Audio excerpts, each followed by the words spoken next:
韩团 EXO 最近没有团体活动，反而是成员们个人活动频频，像是灿烈先前演出韩剧《阿尔罕布拉宫的回忆》，精湛演技和人物设定获得不少粉丝喜爱，更跟着主演群们一起上节目。谈到他个人对万圣节装扮的执着程度，还有成员世勋也上综艺节目《Coffee Friends》担任打工仔，不只洗碗还卖橘子，成为业绩最好的销售员。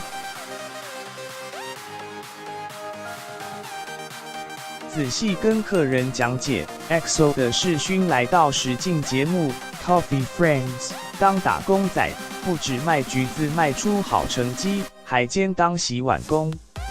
柳演熙担任店长，特地前来探望世勋的状况，还亲手为喝咖啡，展现兄弟情。孙浩俊和崔智友、梁世宗则是在场内外忙着做菜、送餐、点菜。他们4人在济州岛橘子园中开咖啡厅，每一集都会找来好友帮忙打工分担，就连男祝贺也是惊喜素颜现身。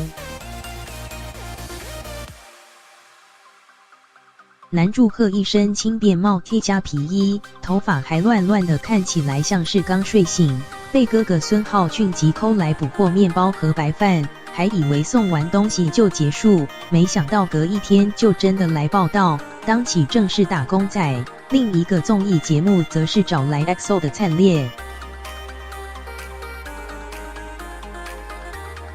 EXO 成员灿烈，我就在想说，要不要放弃了？后来根据了解是在美国海关卡了很久，因为里面有枪的形状，还有刀的形状，最后万圣节终于到了，所以我就没去了。灿烈跟着韩剧《阿尔罕布拉宫的回忆》演员一起上节目，谈到万圣节装扮派对。他谈到自己有强烈的好胜心，去年因为要扮演死侍，但是特制的衣服卡在美国海关，让他无法参加。最后是在粉丝生日会上才第一次曝光，执着于胜负的个性也让现场来宾们哄堂大笑。